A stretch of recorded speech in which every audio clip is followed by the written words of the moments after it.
Hi, I'm Lynn Fowler. I'm the leader of King of Glory Ministries International. I'd like to thank you for choosing this video.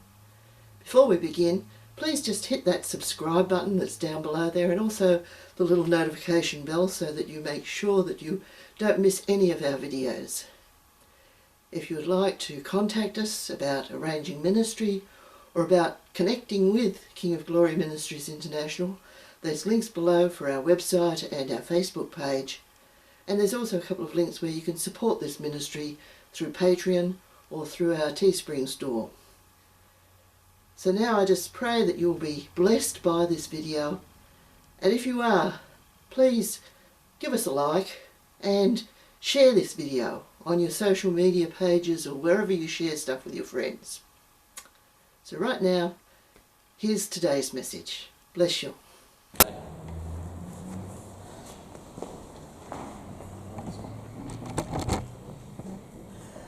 Okay, this afternoon I want to talk about when God says yes but means no.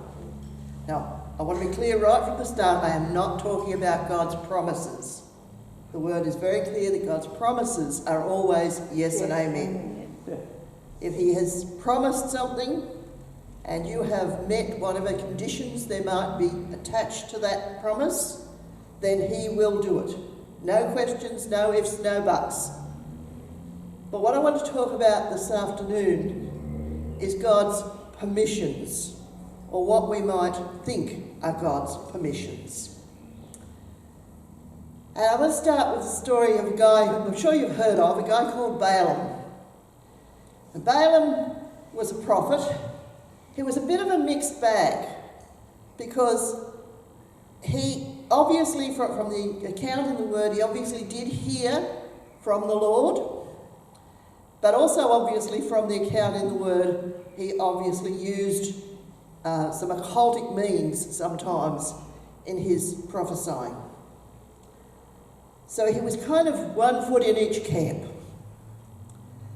And he was also apparently quite a well-known prophet.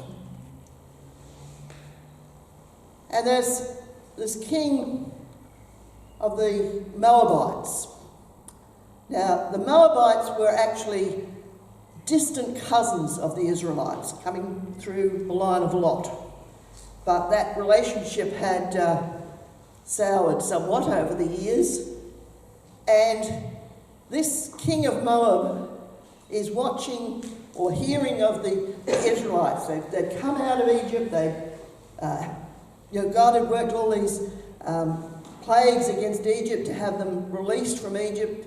They'd wandered around in the desert for 40 years, and now they're camped along the Jordan River. About 2 million of them. And this King Balak, he is getting a little nervous. No, he's getting a lot nervous. Yeah. He says, these guys, there's so many of them. They're just going to come and overwhelm the land. We won't be able to stand against them. Think of what they did in Egypt. And so he has this brilliant idea. He says, we'll get somebody to come and curse them. And so he thinks of this guy, Balaam. And he sends some of his best princes and nobles down to talk to Balaam and say, come and put a curse on this nation of Israel for me, and I'll reward you for it. And so they come down to Balaam, and Balaam says, well, I can only do what God says, so just stay here the night, I'll go and talk to God and see what He's got to say about this situation. And so he prays, and God says, don't go. You can't curse what I have blessed. Don't go. Okay.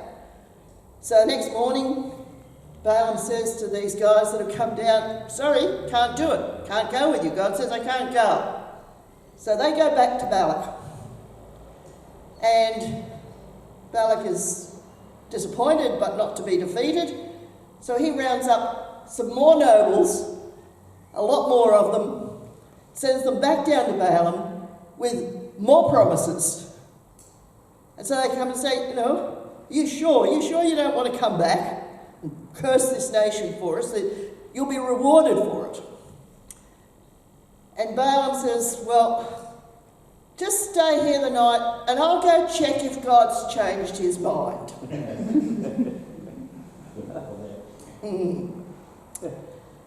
So Balaam prays and God says, since they've come down, will you go with them? But only do what I tell you. Now, it's a bit like when a woman says, do what you please. Guys, kids, if your wife, mother, sister, aunt, any significant female in your life says that, don't do it. If you value your life, don't do it. He hasn't learned that yet. She is not giving you permission. She is telling you if you do this, there will be consequences. And she is not going to take responsibility for those consequences. And that's exactly what God was doing with Balaam in this case. He wasn't giving him permission. He was saying, if you do this, there will be consequences. And as it turned out, the only thing that saved Balaam from those consequences, which would have been being killed by a whopping great angel, the only thing that saved Balaam was that his donkey had a bit more sense than he did. And the donkey kept sitting down and refusing to go and refusing to take him. And after 3 times of this, Balaam started beating the donkey, and God enabled the donkey to speak and say, what are you doing? Why are you beating me? And then he opened Balaam's eye to see this great angel standing in front of him, who standing there with a sword and said, if the donkey hadn't stopped, I was going to kill you. Now only do what God tells you. You see, if God has said it, if God said no, then he is not going to change his mind. It doesn't matter whether he said no in his word, whether he said no through a prophetic word, whether he said no to you personally. He is not going to change his mind. There's no point in going back to him and saying, really, did you really mean that, God? Because he might just say, well, yes, but mean no. And if he does, then you're going to face some pretty nasty consequences. Let me talk about another example. After God had split the nation into 2, after Solomon's death, Solomon's son Rehoboam took the bottom half, or the bottom part, Judah, the one tribe, and God gave the other rest of it, the northern tribes, to Jeroboam. And God had promised Jeroboam that he would bless him and prosper him, and he'd have a kingdom that would last, and so on and so on. But Jeroboam didn't believe God, and he started worrying that if the people had to go down to Jerusalem, to the temple, to worship God, then they were going to turn back and come under Rehoboam's leadership. And so he decided the way to thwart this was to build some centres of worship in the northern kingdom. So he set up altars, one at Bethel and one at Dan. And he made some golden calves and put them there and said, these are the gods, O Israel, that have brought you out of Egypt. Worship here, don't go down to Jerusalem. And so God sent a prophet. And we're not even told the name of this prophet. God sent this guy to prophesy against the altar at Bethel. So he comes into town, prophesies against the altar. It's going to be split open and all this stuff is going to happen. And Jeroboam happens to be worshipping there at the time. And Jeroboam's reaction is sort of, get out, you seer. And as soon as he does, his hand shrivels. And then he's, pray for me, fix my hand. Which the prophet does, and his hand's restored. And then he sort of has this idea, well, maybe if I take him home and feed him up and give him some gifts, maybe he'll get God to change his mind. And so he says, come home with me and I'll give you a gift. And the prophet says, I can't do that. God told me I was to come in to speak against this altar. I'm to go out of town on a different road from the one I came in on, and I'm not to eat or drink anything while I'm here. Pretty clear, pretty straightforward instructions. He's on his way out of town, and another old prophet has heard what's happened. Now, I don't know what the motivation of this second prophet was. We're not really told. But he comes along to this prophet and he says, come home and have a meal with me. Same thing, I can't do it. God told me that I'm not to eat or drink here. Oh, but I'm also a prophet, and an angel came to me and told me that I was to bring you home to eat and drink. So the first prophet goes home with him. And in the middle of the meal, the Spirit comes upon the second prophet and says, you have disobeyed God, therefore when you leave here, you'll die. And when he goes out, he's met by a lion and killed. Consequences. You see, God had said, don't do this. Don't eat or drink in this place. If God has said it, it doesn't matter who says something else. Stick with what God has said. If God has said it, he's not going to change his mind. What he said in his word, he's not going to change his mind about. You know, example, he has said in his word very clearly that we're not to get involved in occultic practices. It's no good saying, oh, well, I'm only doing yoga as an exercise. God said, don't. That should be the end of the story. It's no good saying, oh, I'm just going to this seance for fun.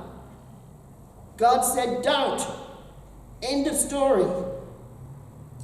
If God's spoken something to you personally, to not do something,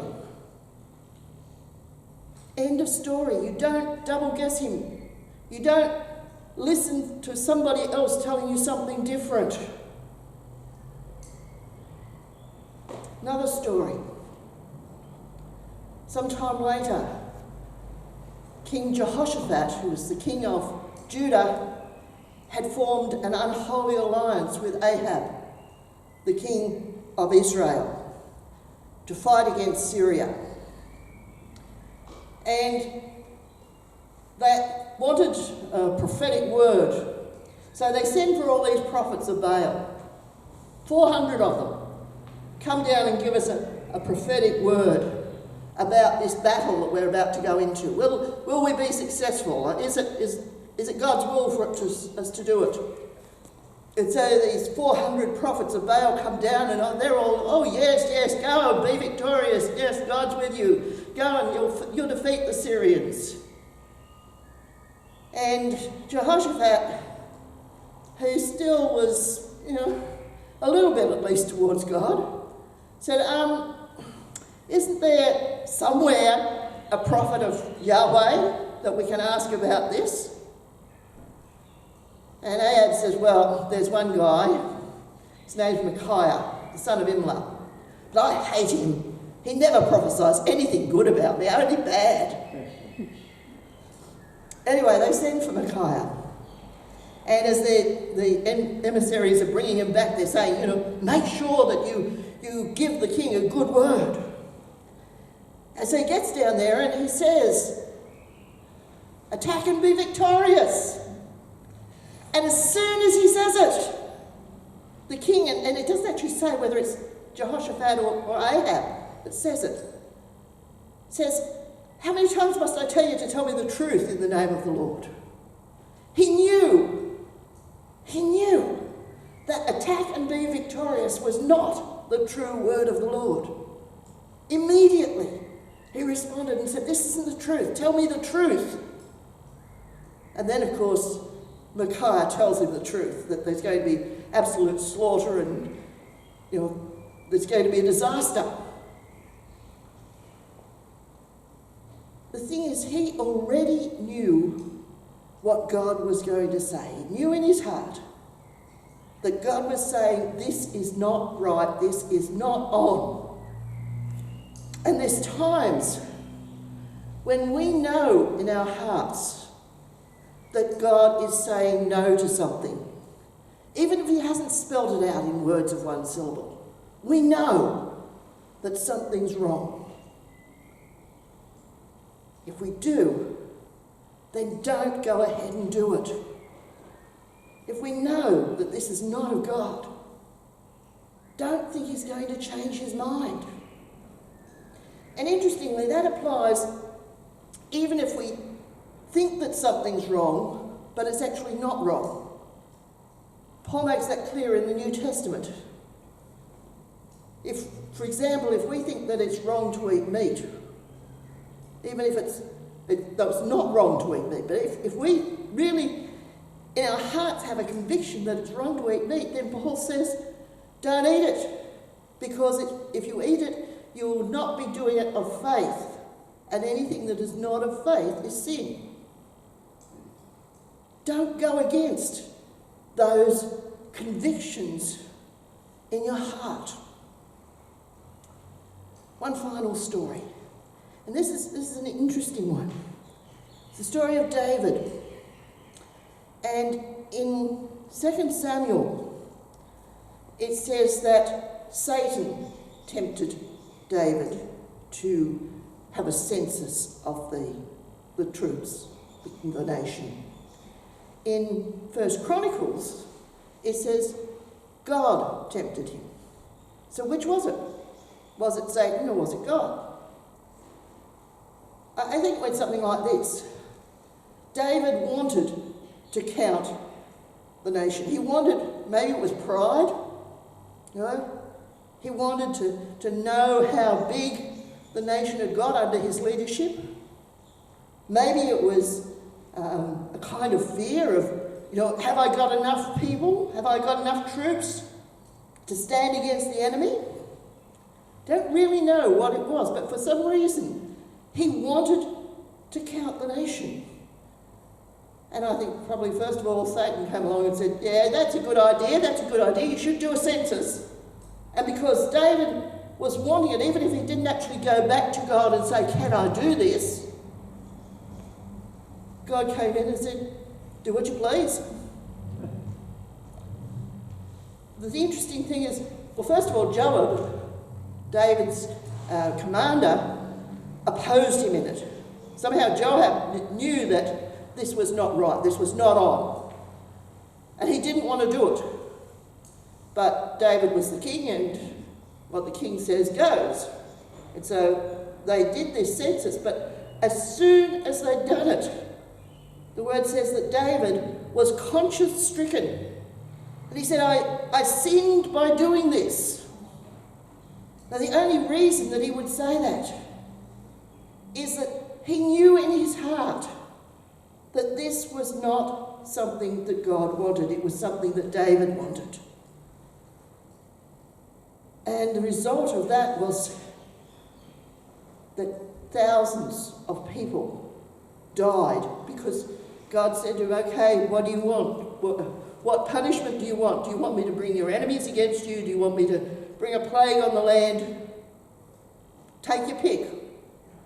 And David said, well, let me fall into the hands of God, not into the hands of men. And thousands of people died because David acted on what he wanted, even though he knew that it was not what God wanted. Now, there have been other times when God had said to number the nation. And it was fine, and it was what God pleased. But this time, for whatever reason, God did not want this to happen. We need to be really, really careful that we don't let what we want get in the way of what God wants. It's part of the whole thing of being dead to self.